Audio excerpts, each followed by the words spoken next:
And what's up, everybody? Welcome back to the channel. It is your boy Cheap Ludes, and I am back with another video.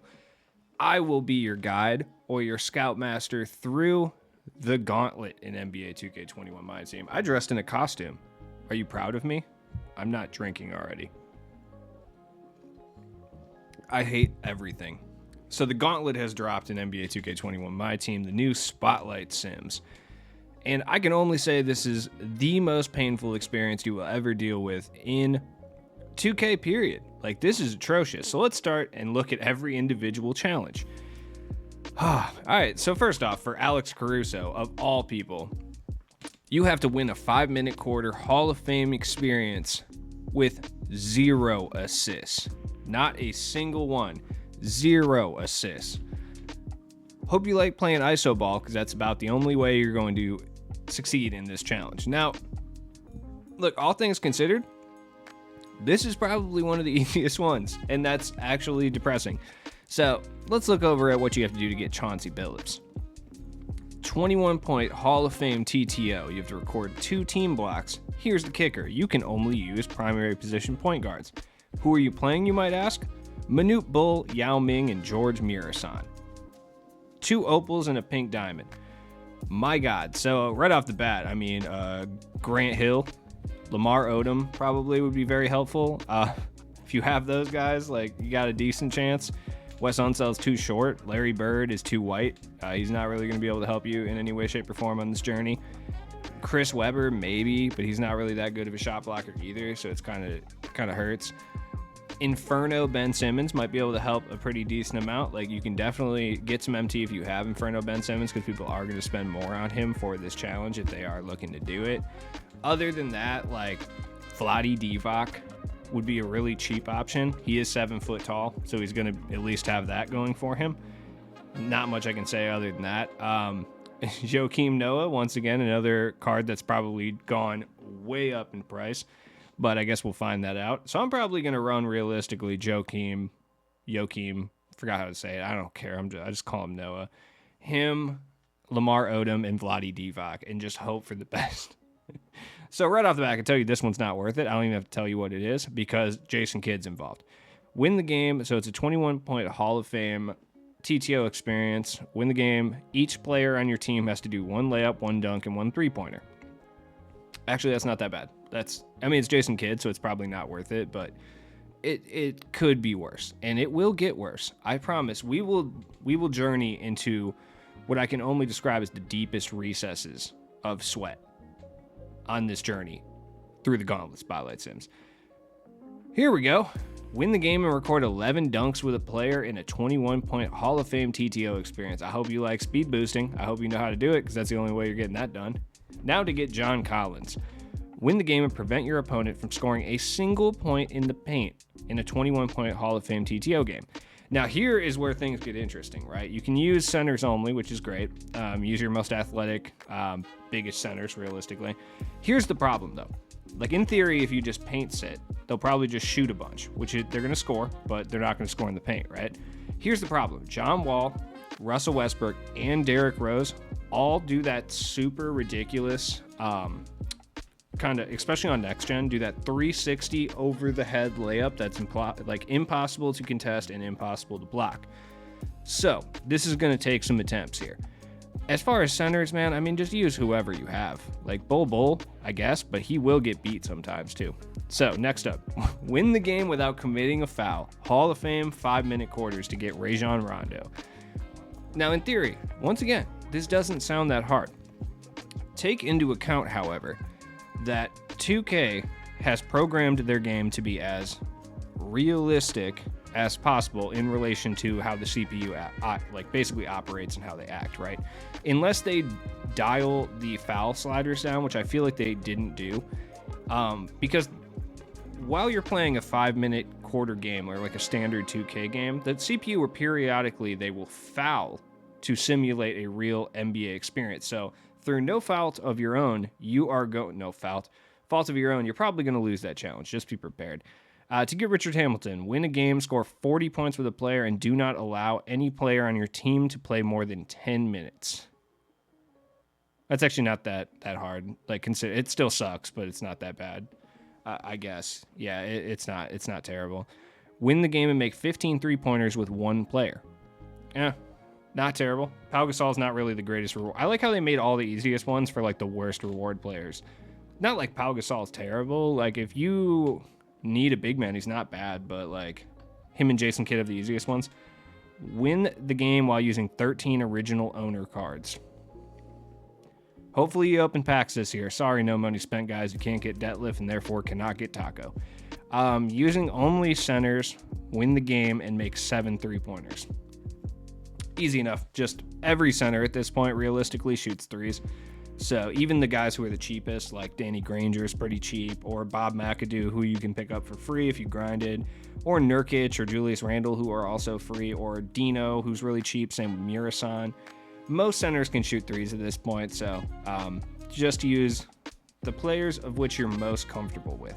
Even if you want to go with like extreme budget options, Christian Wood obviously is a great option. He's free. Bam Adebayo. Extreme budget options like Nicholas Batum. He technically plays center position, so and he splashes like 3-pointers. Serge Ibaka, Channing Frye, Ben Simmons, all good options. Anthony Davis. A lot of really, really good, really cheap options here. So this challenge isn't the hardest, but it is for LaMarcus Aldridge, so whatever. Cookies. I already don't like where this is going. Like when they name it something cutesy and like fun, you know it's gonna suck. And yes, without a doubt, it does in fact suck. Win the game and record 11 steals with any player for Gerald Wallace, who I want more than any of them. Of course. All right, sorry. Yeah, this is gonna suck. You have to get 11 steals with a single player. I don't even know. Who would you even use? It's 5-minute quarters at least. I say that like it matters. It still sucks. Let's just look at everyone with a 95-plus steal. And you're going to want someone with a 95-plus steal, and you want them to have Hall of Fame pickpocket. And you're going to have to commit a bunch of fouls. I actually kind of wish it was TTO so I could foul unlimited amounts. I'll probably use Kawhi. Ben Wallace is good too, but getting that many steals with a power forward is going to be kind of rough, especially on next gen. Eddie Jones, DeAndre Hunter, good options. Rondo's actually got really good stealing animations. Dejounte Murray has some of the best steal animations in the game, so he's not like a terrible option to use. Like he's really not. That's somebody I would look at because he's going to be relatively cheap too. Robert Covington's not bad, but once again, like at the power forward or small forward position, it's hard to get that many steals. The CPU is pretty predictable with how they operate with their point guard. Typically, they will have the ball in their hand the most. So it's probably best to try to use a point guard. Even a diamond card like Drew Holiday isn't terrible, but you are going to run into some issues. Eddie Jones is probably my highest recommended guy. Switch him onto the point guard. That way he's always guarding the ball, and hopefully you can get enough steals. It's going to be tough to get 11 steals in a game, though. I will say that right now. With only 6 fouls to give, it's going to be rough with one player. That's going to suck. And I really want Jared Wallace, so I'm upset.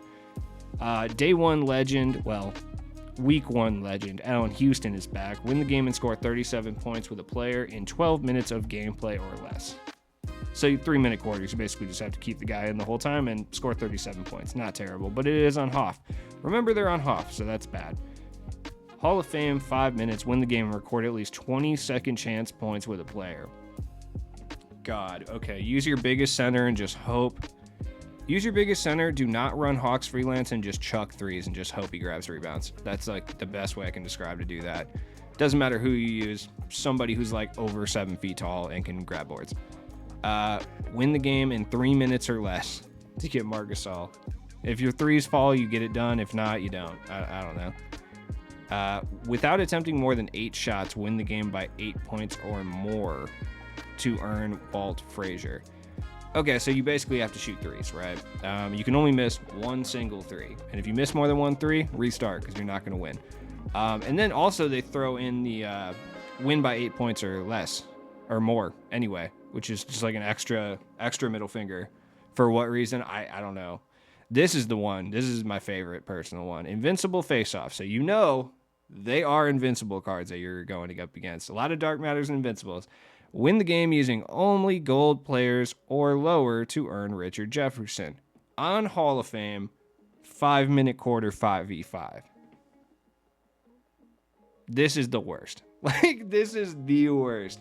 This is the worst thing 2K's ever done, I think. I think this is worse than 2K15 when they had the beat the all 80s team using only gold or lower players. I think it was like 5 golds, and then your bench had to have like 5 silvers and like 3 bronzes. I thought that was the worst challenge 2K has ever come up with, and I think this actually takes the cake. This is the worst challenge that 2K has ever came up with. And honestly, in 2K15, I believe was it Kristaps? I think if you had Kristaps, you were fine anyway. We don't have a card like that. Damon Jones, no. Ty Lue, everybody who has Ty Lue is going to be fine-ish. I mean, it's still going to suck, but that being said, if you're an opportunist, now is the time to make some absurd MT off some of these gold cards, especially the Series 3 gold cards, because they're the best gold cards in the game for the most part. Now, look, if you have a surplus of gold cards that are not locked in, now is the time to sell them, because you're going to be able to sell them for a ridiculous price, especially some of the better ones. Like I said, Dwight Howard, Damon Jones, guys like that are probably going to be going for 10K plus. So something to think about. I refuse to do that challenge. I don't even care about Richard Jefferson. Honestly, if they locked Andy Manning behind that one, I would cry. All right, to get my man Mark Eaton, win the game and score 100 points with a player while recording 0 3-pointers as a team on Hall of Fame difficulty. Why? Why is it on Hall of Fame difficulty? Why? Why couldn't it have been on All-Star or just anything? God damn. Okay.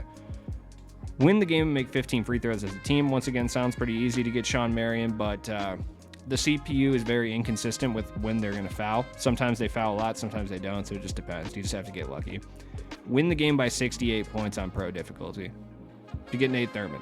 Nate Thurman's not that good, but that's one of the easier ones as well, so I don't know. All right, Joe Ingles. Win the game and record at least 30 assists with a player without turning the ball over once as a team. Not just the one player. The entire team cannot turn over the ball one time. That is another one of those ones that's going to be pure luck. You're going to have to play it multiple times, and eventually it might happen. I don't know.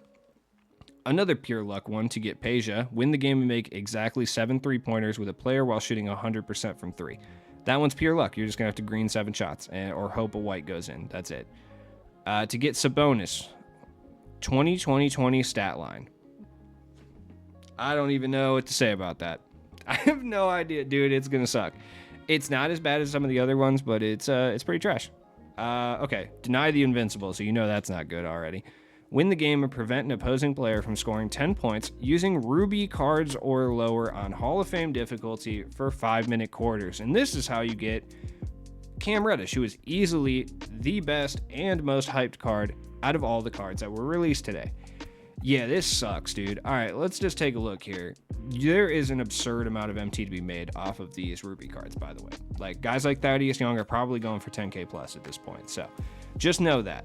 In addition, some guys like Hassan Whiteside are very important for this challenge, especially because you're trying to hold people to under 10 points, so you need like a defensive stopper. Kevin Porter Jr. legitimately might be going for 20 plus K. I don't know. Same with like Jonathan Isaac. Guys like that who are like overpowered Rubies. Markelle Fultz, Yuta Tabusa, like all these cards are going to be netting you over 10K. And at the end of this video, I will actually go and look at the market and see kind of what these guys are going for. Win the game and score 200 points as a team. Rookie 6-minute quarters. Okay, that's how I get Eddie Curry. Oh, thank God. Okay, that's at least like doable. It's frustrating and probably kind of annoying, but at the same time, it's not as impossible. I'll take it. I'll take it at this point. I'm beaten down. This journey is beating me down. Win the game and record 17 blocks as a team. On pro difficulty, I mean, it's not the hardest thing in the world, but it's really annoying. You have to just use a giant lineup and just hope for the best. Okay, this one's my favorite. On pro difficulty, 21-point triple threat against Dark Matters. Win the game by 20 points. Once again, another complete stroke of luck, dude. Like, you're going to have to swipe at the ball. You're going to have to try to get steals. You're just going to have to try to contest every shot they take. And like I said, they'll fly in there and do that, like, 360 over-the-head layup, and it's impossible to stop, so it's going to suck.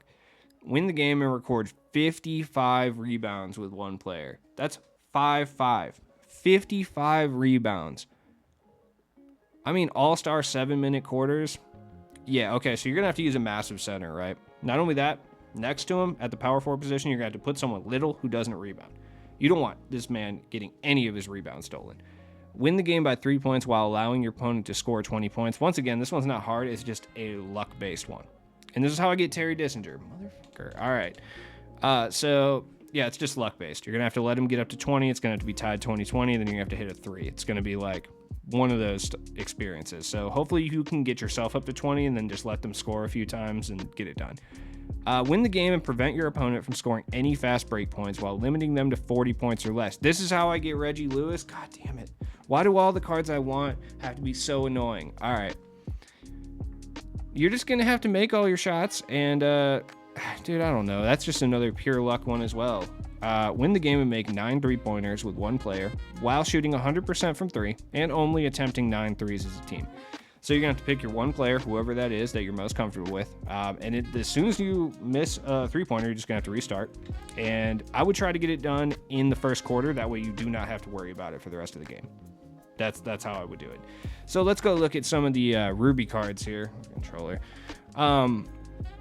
Yeah, Thaddeus Young is expensive, dude. If you don't plan on doing this challenge or any of these challenges, you can make about 10K off Thaddeus Young right now, which is a great price. You can buy him back in 2 weeks, I guarantee, for like 2,000 MT. Yuta Tabusa. Somebody put it up Yuta for 100K. Oh, I forgot, like, during times of strife like this is typically when the MT sellers will put their cards up for 100K. Because it looks more normal. Felipe Lopez is going for a really solid price as well, around 10K. Pretty much every Ruby is going for about 10K. Even Mitchell Robinson. Some of the look for newer Rubies in your collection, right? Like, you're going to want to look for Rubies that came out in the last, like, 3 months. Those are the guys that are really going for a good amount. I wish it was Amethyst. If it was Amethyst and below, I feel like I could do the challenge, but Ruby's just tough. Ronnie Brewer. Yeah, Ronnie Brewer's solid. He plays really good defense, too.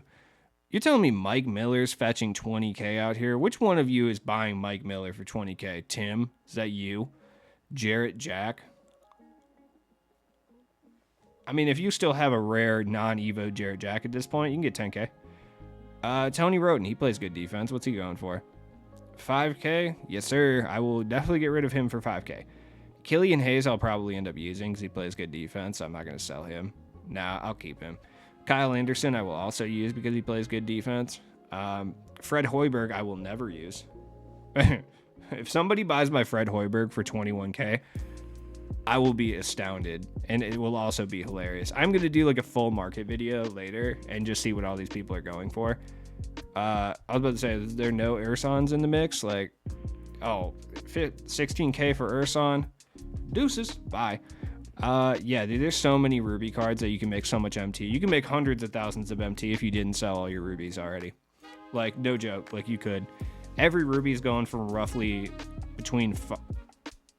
If you got Sean Bradley, you need to sell Sean Bradley immediately, dude. 40,000 MT? No way. That's wild. What's Corey Brewer going for? Like, if Corey Brewer, yeah, he's out. He's definitely getting sold. Trey Young, if he's going for 10K, Trey Young going for 19K. No way. Dikembe is a really good option if he's not expensive. Oh, yeah, I would pick up Dikembe if you want to get this done. He's like 3K. That's a good price for him. What about my man? Oh, why did I even look at Spud Webb? Like, I know Spud Webb's not going for anything. Tim Legler's being price fixed. Somebody put him up for 99. Yo, I respect the hustle. As always, it has been your boy Cheap Ludes. Let me know what you think down in the comments of these challenges. I hate them so much with like a burning passion that only like... I don't think I can explain it. But check the description for all my stuff, and I'll be back with more content later. Peace.